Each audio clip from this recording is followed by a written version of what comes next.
always take the lazy approach, never just sort of jumping in there and just trying to work harder and harder and harder, but how can you do things smarter instead?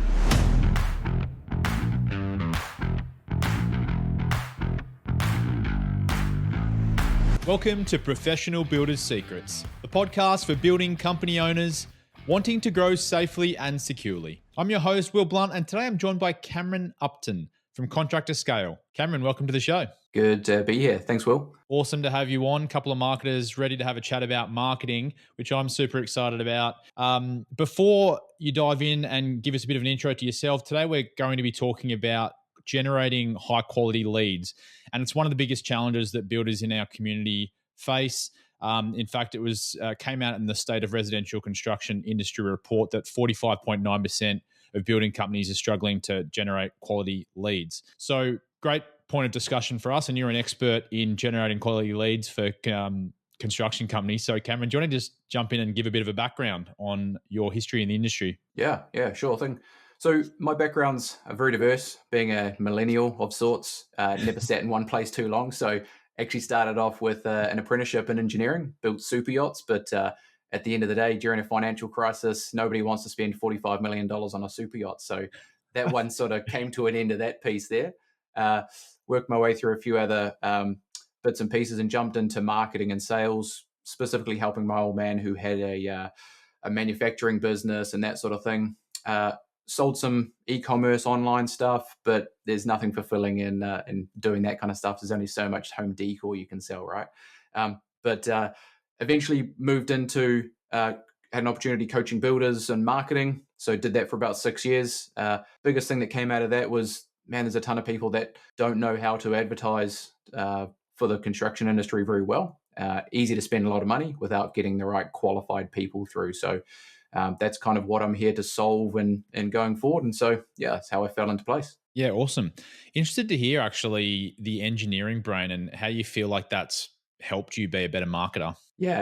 It's a controversial quote, but my tradesman at the time was basically saying something along the lines of always take the lazy approach, never just sort of jumping in there and just trying to work harder and harder and harder, but how can you do things smarter instead? And you'll probably appreciate this. There's a lot of different, marketing systems or automations you can use in certain places. And, it's about finding leverage where you can, so you don't have to constantly be busy on the marketing hamster wheel. Yeah, absolutely. Well, very interesting background there. And obviously you've got a wealth of experience working with builders. So really excited to unpack how we can help the community generate more quality leads out there. So what do you see as the key components of an effective marketing strategy for residential builders? Yeah, I guess it all comes down to following a couple of areas and sort of where you start depends on your pipeline, your cash flow, and a few other things around that. But all of the stuff works, right? Like if you advertise on the back of a bus, please don't do that, by the way. It'll work to a certain extent. But I think where a lot of people get caught up is they try and do one strategy or one avenue when it's just not following where they are currently sitting in the business. So, for example, if you've got a pipeline that's coming to the end of, running out, got a job finishing up soon, then you might be looking at SEO, but that can take 6 to 9 months to actually come into generating results. Plus, you've then got, meeting with the clients, preliminaries, plans, all that sort of stuff. It could be a year and a half before you actually sign something from that. So it's a matter of just finding the right strategy aligned with where you are in the business at the moment. Yeah, I mean, why advertise on a bus when you've got your own vehicle anyway, driving around in your local area? Oh, exactly, man. Exactly. Just like a rolling billboard. Yeah, that's it. So you've actually got a system that you call the Elite Project Engine. Do you want to dive into what that looks like a bit more? Yeah, for sure. So sort of broken down into three phases. It's a combination of all the marketing elements that we can do. So it's very hard. We found working with multiple different contractors and things as far as marketing specific. So if someone's, for example, got a website person and they've got an ads person and they've got a social media person, it's really hard for all of that to tie in together. So it's about doing all of those in one place or through one avenue, but again, doing them in a way that follows your cash flow and follows your pipeline. So the way that process generally rolls out is getting your foundations right, understanding what's your marketing message, who your target audience is, a lot of the stuff that you guys talk about. but then implementing them in a way that follows that process. And so, for example, social media ads are really good for a short period of time, and then everybody in the area sees your message, and then it becomes less effective. So it can work ongoing, but it requires a lot of maintenance to do so. So the next thing you could look at is paid ads and SEO and all these other things, but it's just a matter of implementing all of them as a collective, but in the right order. So from across all the thousands of leads that we generate, there's still not one specific source which does they do better, but not tremendously different as far as one area that always works really well. It's always the collective marketing that uplifts everything and brings through the most results. Something you said there, I want to dive into a bit further, and that's the geographical restriction of advertising. So let's just look at a hypothetical. Say a builder's focused on one city or even a portion of a city, and they're advertising on Facebook and Google to try and find potential customers in that city. You mentioned that becoming like almost fatiguing over time. What does that look like, and how do you combat that to make sure you can continue spending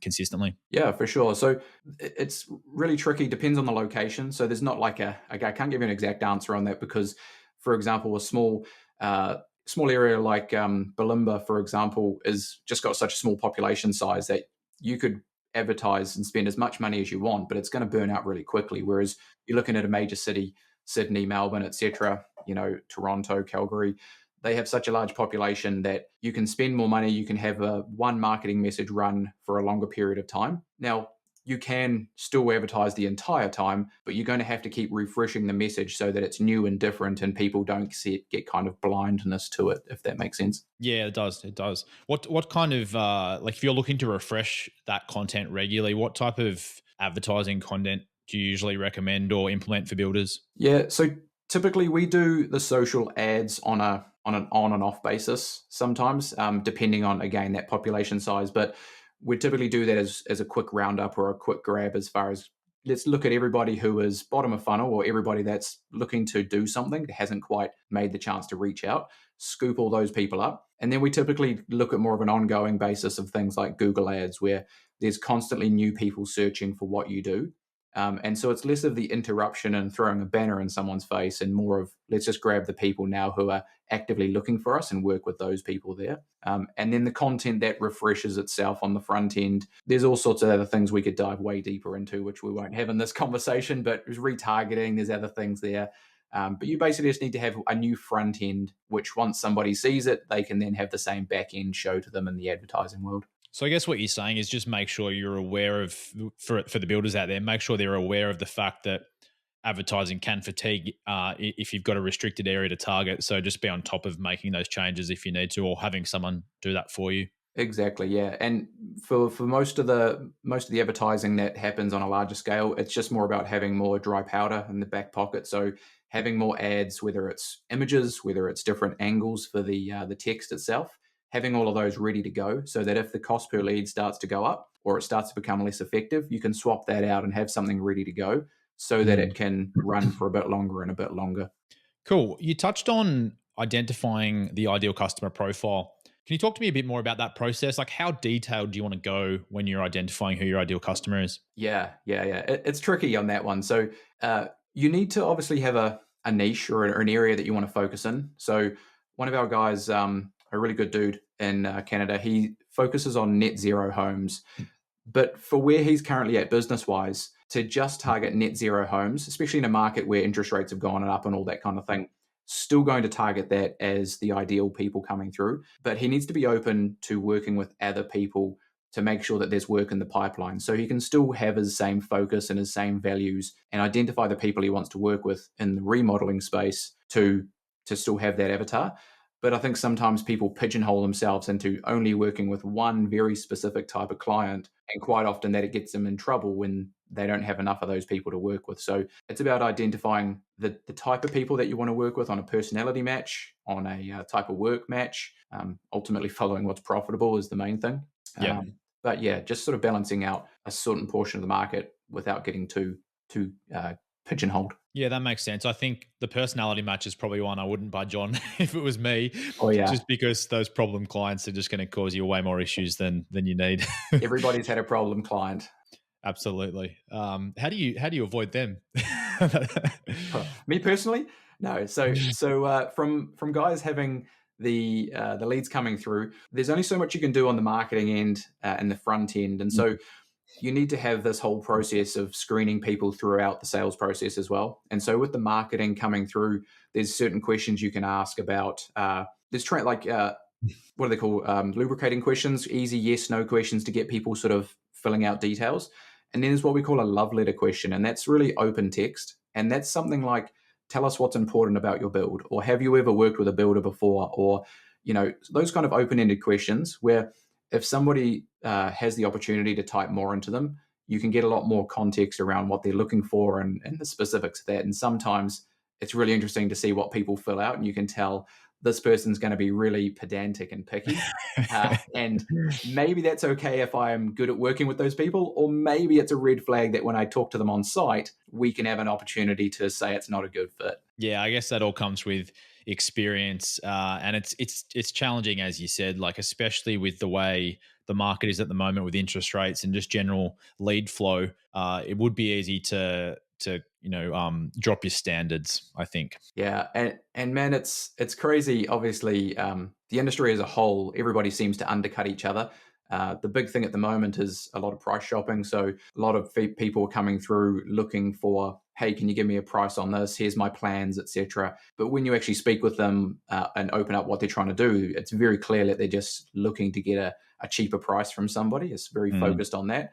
But ultimately, you need to know when to say no to those people and when maybe you can work with them if you're a better match for and selling them on what you can do as providing value. Speaking of price shopping, one question I have for you is what we've seen happen traditionally is and maybe this is a bit of a bold statement, you may be more likely to get price shoppers from Google ads than you would with generating interest and trust on something like Facebook, for example, because people are at the bottom of the funnel, they're searching, builder in Sydney or builder in Toronto, whatever it is, and they're probably, clicking on the first 5 results to inquire with a bunch of different builders, whereas through Facebook, you're building trust with content and offers and all sorts of different stuff. Is that what you've seen as well, or?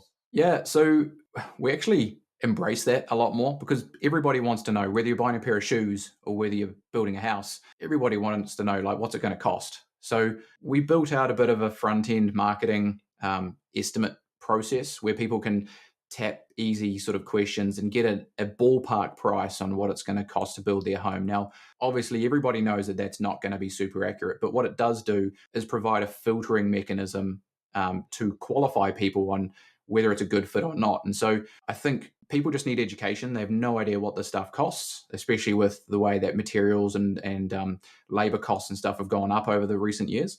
And so if we can provide people with a ballpark on what their project's going to cost, line it up with their budget, go, is this a match? Is it something that we can work with them on to reduce the scope of work? Then that's great. We can continue the conversation. Or option number 2 is we can say, hey, this is probably not a good fit. It's probably not possible for your situation. But if they're somewhere in the realm of, yes, this is going to work, we can move them into a feasibility study or something else in order to get clearer on that. Yeah, I think as well, it's probably a false promise to think that, charging the lowest price is actually just going to win you the job anyway. Because I don't know about you, I wouldn't go for the cheapest price when it was coming to building my own home.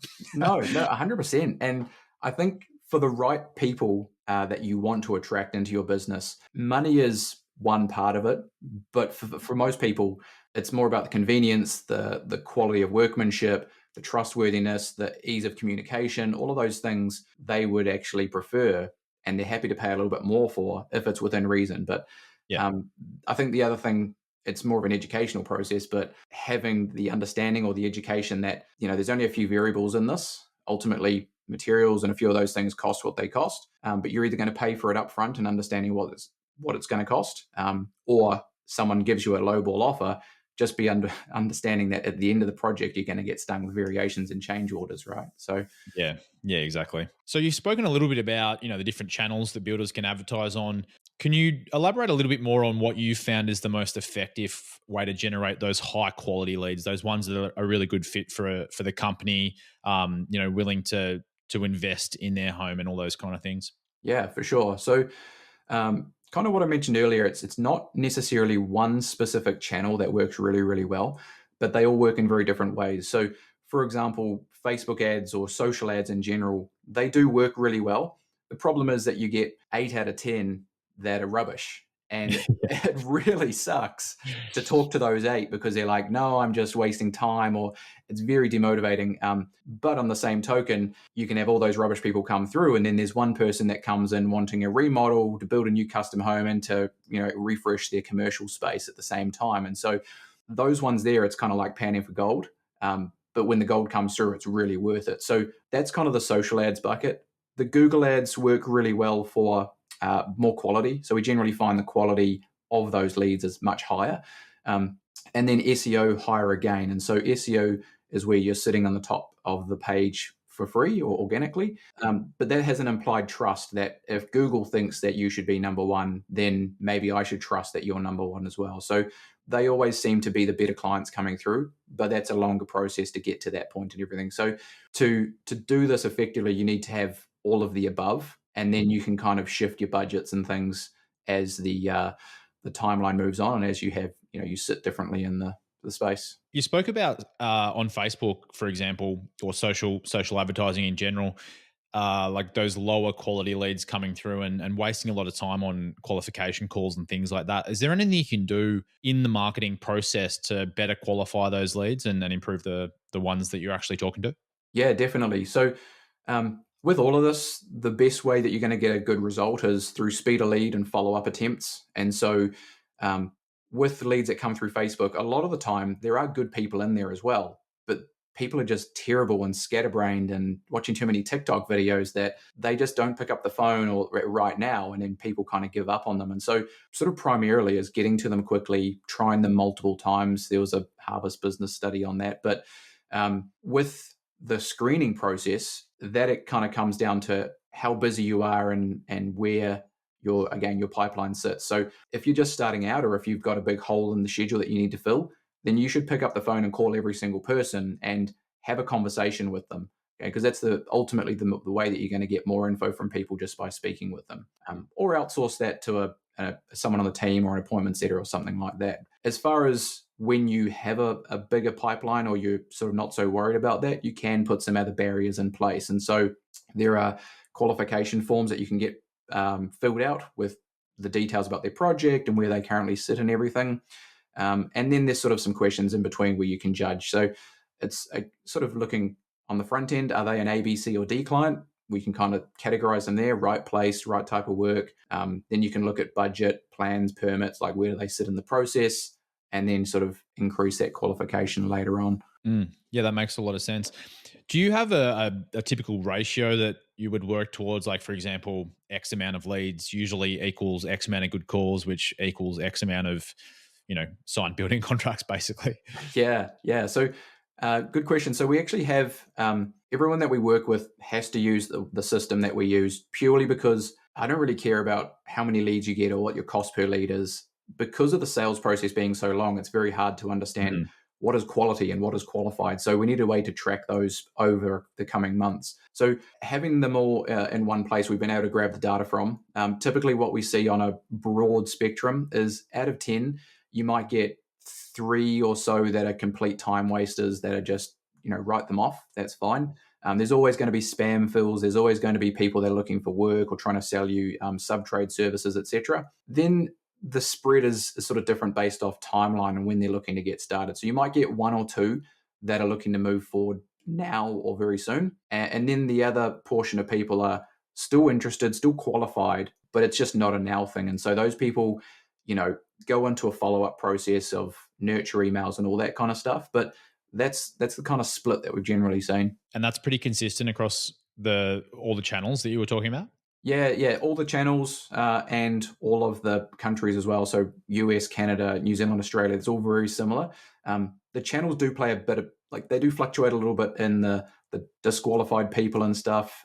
So if anyone's done any Facebook marketing before, there's lead forms, which are worse quality as far as it's very easy. They click a button, it pre-fills their info. But instead, we kind of ignore that and we run them through to the same marketing funnel, because then it just has that extra piece of work that they have to do to then pre-qualify themselves a little bit. So if you're doing the lead forms, the quality is definitely much lower in that respect, but Yeah. just from the same advertising through to your funnel, it's a bit different. Yeah, I won't go into this too much because it's a bit of a marketing geek conversation. But I always had the perception that the lead forms were just way lower quality and I didn't want to bother focusing on them. And then someone tried to change my opinion the other day where they use the lead forms and then have qualifying questions before they actually submit their details, and they found that increased the quality and therefore made it a profitable option to look at. Yeah, yeah, 100%. And I think the biggest issue is that people signed up to Facebook 10 years ago. And so when they Yeah, click to fill out the form, it pre-fills all that info with their name, phone number, email, and that number doesn't exist anymore. Maybe that email is the old one. And so, yeah, having those other questions, they can at least fill in the right info. yeah. You briefly touched on cost per lead. This is an interesting, I guess, just question on top of my mind. But I'm sure every builder out there is wondering, like, what should I be paying for a lead? What is a lead? Is it a qualified lead? Like, how much money do I need to spend to get a qualified lead on the phone call, which is going to turn into a customer? Yeah, so pointed conversation, and I think this is kind of how I got into this space. Is that everybody typically markets for a lead being a name, email, phone number. Can I contact this person? Details of the project, like is this someone looking for the right service that we offer, and Mm, address or suburb, right, in the right location. So at least then that would be a basic lead qualification. I've had seen people that don't even have that, which is kind of embarrassing, but that's the basic lead or qualification, I guess, that you'd call from it. And then from the next side of things would be looking at timeline, looking at matching up budgets and stuff. And so that would be more of the qualified lead setup. So mm, based off this sort of the stats and everything that we see, on average, most people out there will be paying roughly $250 per lead on average. Okay, so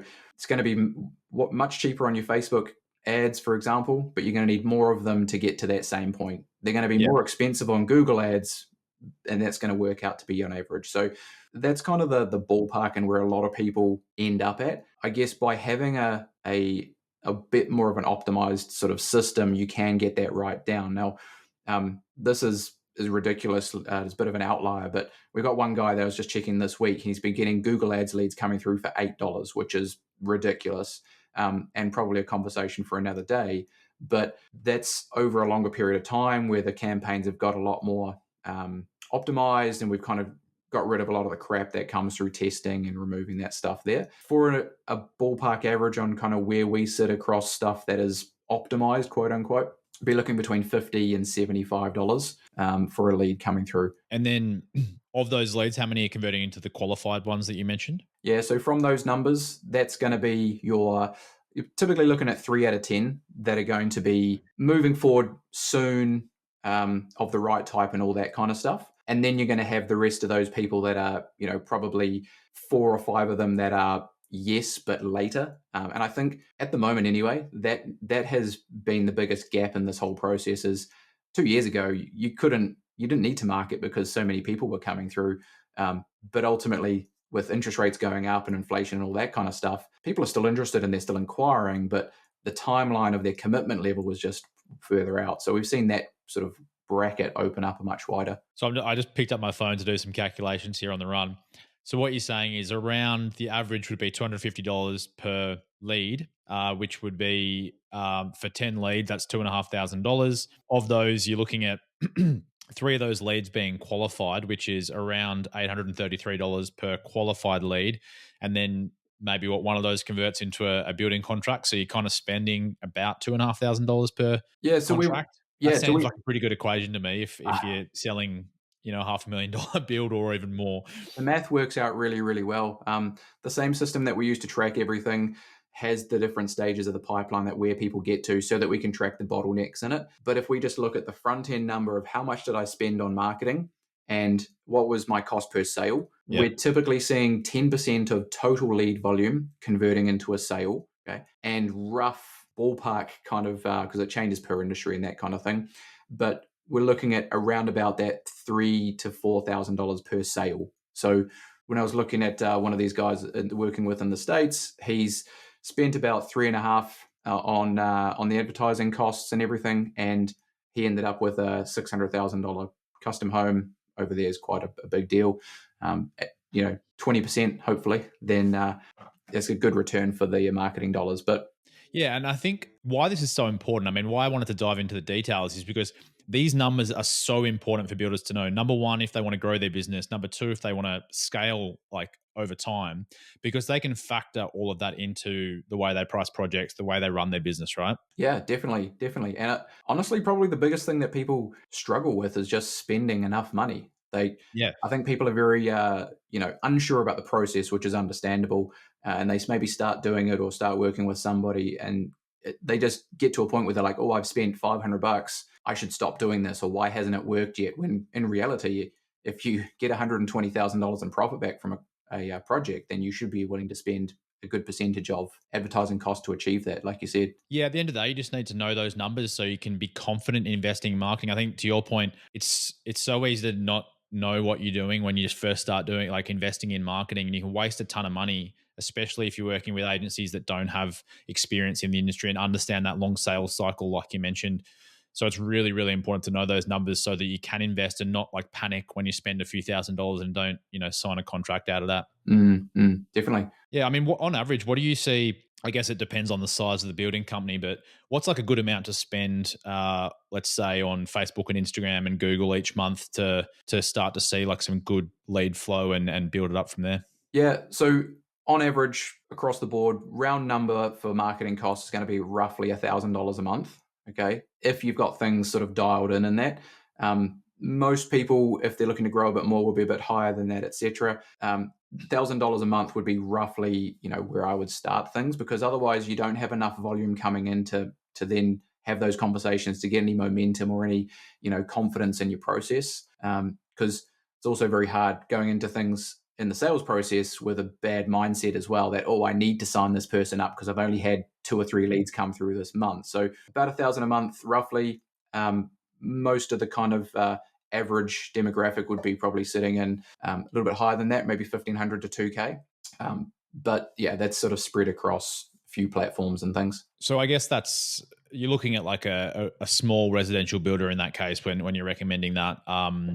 And that's a starting point, right? Because based on the $250 per lead, if you're only spending 1,000, I guess that's only 4 leads a month. Yeah, You so may yeah, not convert any of them into a contract, right? no, yeah. So you're looking at sub 2 million in revenue as a ballpark kind of builder. That's roughly what you'd start at, or where you'd get into the marketing world with. Yep. When you kind of go from 2 to 5 or thereabouts, then obviously you're in a bit of a growth phase. And so you'd be spending more than that to get the volume coming through, to have that confidence, etc. And that's where your budgets would start to go up a bit higher. Got a whole calculator to sheet that can kind of work out those exact numbers based off revenue targets and things, which obviously Yep. vary wildly depending on whether you're doing renos or new builds. But yeah, good starting point anyway.